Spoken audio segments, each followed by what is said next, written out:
Hello everyone, आज है 19 जनवरी और आज इस वीडियो में हम बात करने जा रहे हैं इरडा के बारे में। 128 129 रुपए पर शेयर आ चुका है। आज इसने खुलते ही बड़ी तेजी दिखाई, तकरीबन 5% की तेजी इरडा में देखने को मिल रही है। और इसका जो आईपीओ प्राइस था वो 32 रुपए का था। पिछले महीने की लिस्टिंग है इसकी। 32 रुपए का इसका आईपीओ प्राइस था। खुलते ही 50 रुपए का लेवल पे ये पहुंच गया और एंड हुआ था उसी दिन, इसकी लिस्टिंग के दिन 60 रुपए पर। और उसके बाद भी देखा जाए तो अच्छी खासी रफ्तार यहाँ पर ज़रूर देखने को मिली थी। कुछ टाइम कंसोलिडेट भी करा था 100 रुपए के आसपास जाने के बाद, लेकिन उसके बाद अगर आप देखो तो दोबारा से 11 जनवरी से इसने तेज़ी पकड़ी है। जहाँ बाजारों में गिरावट थी पिछले 2 दिनों में, यहाँ पर वो गिरावट देखने को नहीं मिल रही थी। इरडा में गिरावट नहीं थी, जबकि पिछले 2 दिनों में बाजारों में बहुत ज़्यादा गिरावट थी। आज हालांकि बाजार बहुत अच्छे मूड में है। इरडा के शेयर में भी एक बहुत बड़ी तेज़ी आज के दिन में देखने को मिल रही है। बड़ी अपडेट्स भी निकल कर आई है जिसके बारे में हम यहाँ पर बात करेंगे, लेकिन उससे पहले अगर आपने अभी तक चैनल को सब्सक्राइब नहीं किया है तो प्लीज़ अभी इसे सब्सक्राइब कर लीजिए, क्योंकि आगे भी बहुत सारे वीडियोज़ हैं जो आपको काफ़ी ज़्यादा हेल्प करेंगे। तो इरडा रिसेंट लिस्टिंग है और काफ़ी अच्छा लिस्टिंग गेन लोगों को मिला भी है। और आप देखिए जैसे ही खुला था ये 50 पे खुला था। 32 का आईपीओ प्राइस था, 50 पे खुला था। उसी दिन 60 पे ये क्लोज हुआ था। फिर एक हफ्ता ये 60 से 65 के बीच में रहा और ऐसी रफ्तार उसके बाद दिखाई कि 120 123 पे या था इंट्राडे पे। बाद में करेक्शन भी बने और बाद में डबल डिजिट पर भी आया। बाद में थोड़ा बहुत करेक्शन, मतलब उसी रेंज के आसपास कुछ टाइम बिताया और फिर फटा है ये। और खबर आती है तब तेजी आती है, और जो खबर आई है वो इनकी आई है इंडियन ओवरसीज बैंक के साथ इन्होंने को फाइनेंशियल डील साइन करी है। उसको लेकर तेजी यहां पर देखने को मिली है। अगर आप देखोगे तो share of renewable energy development agency bugged the market trend, मतलब 5% की तेजी आई जनवरी 17 को।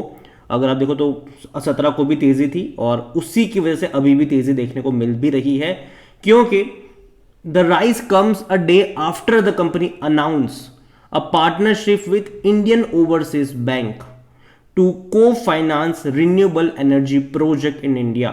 देखो इरडा जो है वो एक एनबीएफसी कंपनी है, ठीक है, जो रिन्यूएबल जो कंपनीज है उसको फाइनेंस करती है। तो कहीं ना कहीं उनको भी सपोर्ट चाहिए हुआ, तो एक बैंक का सपोर्ट मिलना बहुत बड़ी बात है, बहुत अच्छी बात है इनके लिए। और सरकारी बैंक है, सरकारी कंपनियां है दोनों ही, तो ये कोई नई बात नहीं थी यहाँ पर। The agreement sign a presence of IREDA chairman जो है Pradeep Kumar Das and IOB managing director जो है अजय कुमार श्रीवास्तव, इन दोनों के बीच में ये हुआ है। And set stage for lending loan syndication for the diverse spectrum of renewable energy project across the country. और एक अच्छी बात है कि कहीं ना कहीं जो पैसों की भी इनको ज़रूरत होगी वो यहाँ से फुलफिल भी हो जाएगी। और ऐसा नहीं है कि ये एक लौता बैंक है। This collaboration built up IRDA's partnership with other financial institutions including bank of Baroda, bank of India, union bank of India, India infrastructure finance company limited and bank of Maharashtra. ये भी उन्होंने यहाँ पर कहा है। तो देखो चीज़ें अच्छी है, बेहतर चीज़ें हैं। और देखो जब भी ऐसी खबर आती है डेफिनेटली शेयर में तेजी आना लाजमी है, लेकिन एक एनालिस्ट है फिलिप्स कैपिटल से, उनको लगता है कि IRDA will see the strong loan growth over financial year 23 to 26 on rising demand for renewable energy in the country. Definitely आने वाले टाइम में जो रिन्यूएबल एनर्जी से जुड़ी हुई कंपनीज है वो बढ़ने वाली है और बड़े बड़े प्लेयर्स भी यहाँ पर एंट्री करने वाले, इसका फायदा डेफिनेटली इसको होगा। However the earning growth is not expected to match the loan growth due to pressure on margins and normalisation of credit cost, ये उनका कहना है। देखो राइज तो होगा यहाँ पर, लोन ग्रोथ वगैरह में राइज तो होगा, लेकिन यहां पर इनके जो अर्निंग ग्रोथ होगी उसको ये लोग मैच नहीं कर पाएंगे, क्योंकि मार्जिन का प्रेशर यहां पर बना रहेगा। While loan growth is high, return ratio are weak and there is higher exposure to the private segment. देखो यहां पर ये वो कंपनी है जो लोन प्राइवेट लोगों को देती है, जबकि आईआरएफसी हम सब जानते हैं कि वो रेलवे को लोन देती है। तो वहां पर डिफॉल्ट होने का खतरा ना के बराबर होता है। यहां पर डेफिनेटली डिफॉल्ट के खतरे रहेंगे यहां पर, विच अंडरमाइंस कन्विक्शन, ये ब्रोकरेज का कहना है। और उनका कहना है कि we believe the best is already price in. देखो जो अच्छा होना था वो हो चुका है इरडा में। उनका ये कहना है कि उनकी सेल कॉल है यहाँ पर इरडा में और 80 रुपए का टारगेट है उनका, 80 रुपए का टारगेट है।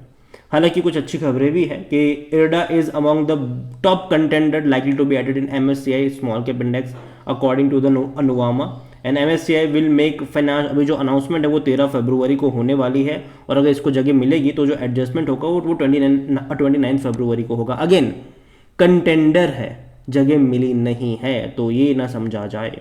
अगर बात करी जाए इस कंपनी को लेकर तो भाई साहब इनका लोन पोर्टफोलियो अगर आप देखो तो जो विंड में 23% का लोन है यहाँ पर, सोलर में 30% का है, स्मॉल हाइड्रो में तकरीबन 12% के आसपास का है। हालांकि सितंबर क्वार्टर तक का शेयर होल्डिंग सॉरी इनका लोन पोर्टफोलियो है। दिसंबर का देखना रहेगा कि क्या क्या चेंज हुआ है, किसका घटा है किसका बढ़ा है, वो देखना इंटरेस्टिंग होगा यहाँ पर। और देखिए कंपनी का काम है लोन देना, ठीक है, और जो कंपनियां रिन्यूएबल्स वाले में काम करती है उनको ये लोग लोन बांटते हैं। और कहीं ना कहीं बहुत सारे बड़े प्लेयर्स यहाँ पर आएंगे, छोटे प्लेयर्स भी आएंगे, और छोटे प्लेयर्स को लोन डेफिनेटली ये देंगे भी ज़रूर, लेकिन वहाँ से रिकवरी कैसी होगी ये तो आने वाला वक्त ही हमें बताएगा। और जहाँ तक वॉल्यूम की बात करें तो भाई साहब खुलते ही 3 करोड़ से भी ज़्यादा के शेयर यहाँ पर ट्रेड हो चुके हैं। तो वॉल्यूम का तो गेम खासा ज़्यादा चल रहा है यहाँ पर। इतना ही नहीं, कंपनी को लेकर अगर बात करी जाए इरडा में तो 100% लोग according to Moneycontrol user कह रहे हैं खरीदारी करो यहाँ पर। कंपनी में अगर आप बात करोगे तो इनके नंबर्स डेफिनेटली पिछले कुछ क्वार्टर में काफ़ी अच्छा, पिछले कुछ एनुअली काफ़ी अच्छा ग्रोथ हमें देखने को मिला, प्रॉफिट वाइज और अच्छा ग्रोथ देखने को मिला। अब जाहिर सी बात है जो सरकारी कंपनी अच्छा पैसा कमाती है वो अच्छा डिविडेंड भी पे आउट करेगी।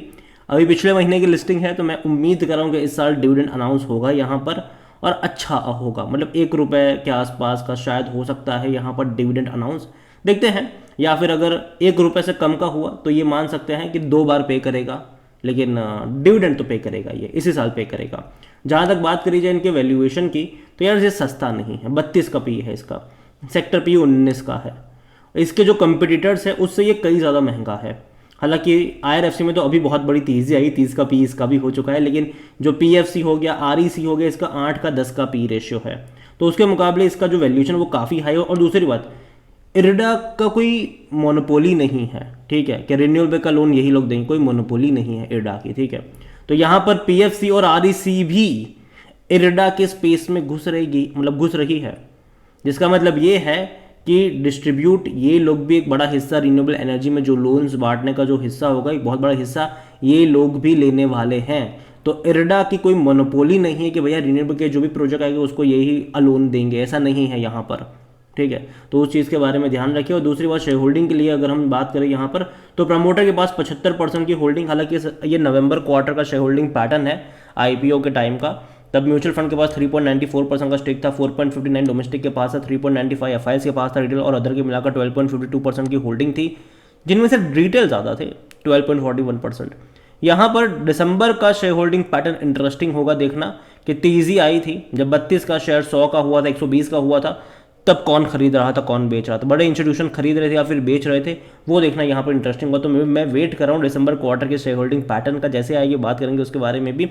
लेकिन फिलहाल के लिए इरडा को लेकर मैं इतना ही कहूँगा, देखो तेज़ी तो बहुत अच्छी आएगी यहाँ पर, खबर की वजह से तेज़ी बनी ज़रूर है, 5% का परसेंट यहाँ पर लग चुका है।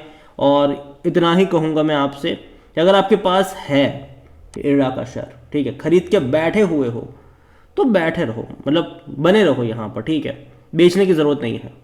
लेकिन फ्रेश बाइंग की जहाँ तक बात आती है, पहली चीज़ तो है कि थोड़ा सा महंगा तो है। देखो कंपनी का फ्यूचर में मानता हूँ कि बहुत अच्छा फ्यूचर रहने वाला है, लेकिन थोड़ा बहुत बीच बीच में करेक्ट भी होगा। तो इसीलिए अगर आप बाई भी करना चाहते हो तो आपका जो नज़रिया है वो बाय ऑन डिप्स का होना चाहिए। मतलब इनिशियली आपको बहुत ही कम अलॉट यहाँ पर करना है, जब गिरावट आती है, जब ये कभी भी अगर जाता है डबल डिजिट में, तब आपको यहाँ पर मौके ढूंढने चाहिए। हालांकि एक बार जा भी चुका है डबल डिजिट में, तब आपको यहाँ पर मौके ढूंढने चाहिए। कंपनी खराब नहीं है, लेकिन वैल्यूएशन के हिसाब से कंपनी थोड़ी सी महंगी ज़रूर है। इनके क्वार्टरली रिजल्ट्स भी देखने रहेंगे इस बार के कि वो कैसे आते हैं, और जैसे ही अपडेट आती है डेफिनेटली मैं आपको अपडेट करता रहूँगा। मेरे हिसाब से अगर आपके पास है तो होल्ड कर सकते हो, लेकिन फ्रेश बाइंग की जहाँ तक बात है मैं यही कहूँगा कि थोड़ा सा वेट करना चाहिए। अगर 10-12% का डिक्लाइन यहाँ पर से देखने को मिलता है तो चाहो तो आप बाय ऑन डिप्स कर सकते हो, अगर आपको लेना ही है तो। जनरली मैं 75-80 रुपये के लेवल का वेट करूँगा, ये मेरा मानना है, भले ही वो आए या ना आए। मार्केट में इकलौती कंपनी ये थोड़ी नहीं है कि भैया यहाँ पर निवेश नहीं करोगे तो कहीं पे कुछ नहीं कर पाओगे, ऐसा नहीं है, बहुत सारी कंपनीज है। तो वैल्यूएशन को देखकर भी निवेश करना चाहिए, क्योंकि जब बाजार में गिरावट देखने को मिलेगी तो कहीं ना कहीं ऐसे शेयर्स में ज़्यादा इम्पैक्ट भी पड़ेगा। तो कंपनी खराब नहीं है, लेकिन जब 32 रुपये का शेयर 130 पे मतलब एक महीने के अंदर पहुँच जाता है तो थोड़ा बहुत करेक्शन एक्सपेक्टेड रहता है। हालांकि आ नहीं रहा, क्योंकि खबर आ जाती है, अच्छी खासी अच्छी बड़ी खबर आ जाती है, जिसकी वजह से ये वापस से भाग जाता है। तो यही कहूँगा कि खबर का जोर ज़्यादा चल रहा है, और बाकी मर्जी आपके। वीडियो को यहीं पे एंड करूँगा। पसंद आया हो तो लाइक करो, शेयर करो, चैनल में अगर पहली बार आए तो प्लीज़ सब्सक्राइब करें और इंडियन रिन्यूएबल एनर्जी के बारे में आप क्या सोचते हैं वो भी आप मुझे कमेंट में लिख के बता सकते हैं। Thank you.